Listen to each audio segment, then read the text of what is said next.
Good morning, Barbara. Bonjour Barbara. Bonjour Barbara. Bonjour Stéphane. So how are you today? Alors, comment allez-vous aujourd'hui? Aujourd'hui, on va parler de héros africains. On commence avec le plus célèbre d'entre eux. Il s'agit bien évidemment de Nelson Mandela. Véritable icône mondiale, il est né un 18 juillet 1918 et c'est justement cette date que l'ONU a choisie depuis 2009 pour lui rendre hommage. Demain, donc le 18 juillet, nous célébrerons la Nelson Mandela Day, la Mandela Day, la journée internationale de Nelson Mandela. Et à cette occasion, chacun est invité à consacrer symboliquement 67 minutes de son temps en l'hommage à Nelson Mandela pour accomplir une bonne action au service des autres. But Barbara, why only 67 minutes? Alors, 67 minutes, c'est en référence aux 67 années de combats politiques menés par Nelson Mandela, notamment contre l'apartheid. Dans les années 60, ce jeune avocat sud-africain et militant est arrêté et passera 27 années en prison. La mobilisation internationale autour de lui s'effectue petit à petit et en 1988 est organisé à Londres un concert pour demander sa libération. De nombreuses célébrités y participent, comme Whitney Houston, Youssou N'Dour, Myriam Makeba, etc. En voici d'ailleurs un extrait, regardez.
Alors, ce concert était en 1988. 2 ans plus tard, le 11 février 1990, Nelson Mandela est libéré de prison. Le monde ne sait pas à quoi s'attendre parce que beaucoup ne l'ont pas connu et on ne sait pas en fait dans quelle mesure est-ce que la prison a changé sa personnalité. Mais finalement, à sa libération, ce seront finalement des valeurs de tolérance et de pardon que Nelson Mandela va prêcher jusqu'à la fin de sa vie en 2013.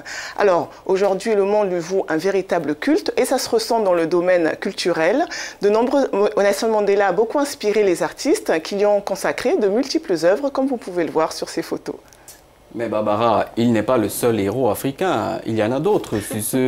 Ce berceau, hein, l'Afrique, ce berceau des premiers représentants de l'Homo sapiens, selon les scientifiques. Alors effectivement, Stéphane, il y a beaucoup d'autres héros, d'autres figures emblématiques qui ont fait et qui ont marqué le continent africain, que ce soit des hommes politiques qui ont lutté pour l'émancipation du continent africain, comme le Congolais Patrice Lumumba, ou encore le Burkinabé Thomas Sankara, ou alors que ce soit des historiens comme le Sénégalais Cheikh Anta Diop. Alors, à une époque où beaucoup de gens pensaient que l'Afrique n'avait contribué en rien du tout à l'histoire de l'humanité, Cheikh Anta Diop, par ses travaux et notamment à travers son livre Nation nègre et culture, a montré l'apport du continent africain à la civilisation mondiale et à la culture mondiale. Alors, il y a d'autres figures emblématiques, il y en a beaucoup d'autres, certains ont même été oubliés des livres d'histoire, mais à côté de ces héros et de ces personnes au destin extraordinaire, il y a nous, les anonymes, hein, les personnes ordinaires. Mais est-ce qu'il est possible d'être considéré comme un héros sans pour autant avoir accompli des choses exceptionnelles? Alors, cette question a inspiré 2 artistes sud-africains. La première s'appelle Thenjiwe Nkosi et elle, à la mort de Nelson Mandela en 2013, elle a décidé de réaliser une série de portraits qui s'appelle Heroes. Ce sont des personnes réelles, ordinaires, parce que selon elle, les héros, ce sont justement ces personnes du quotidien qui luttent dans leur vie de tous les jours et qui, par exemple, sont victimes d'injustice.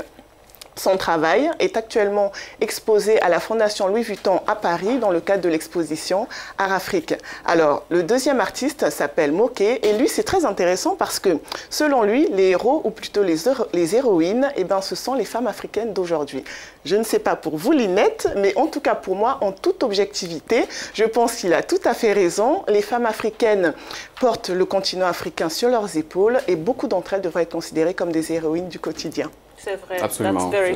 That's very true. Ça, c'est vrai. On a également plusieurs autres héros africains qui se sont battus, qui ont vécu au Kenya, par exemple, Wangari Maathai au Kenya. Les détails, probablement. Merci beaucoup à vous. On se retrouve la semaine prochaine. Pour la chronique culture aujourd'hui, on se retrouve dans quelques jours. Au revoir.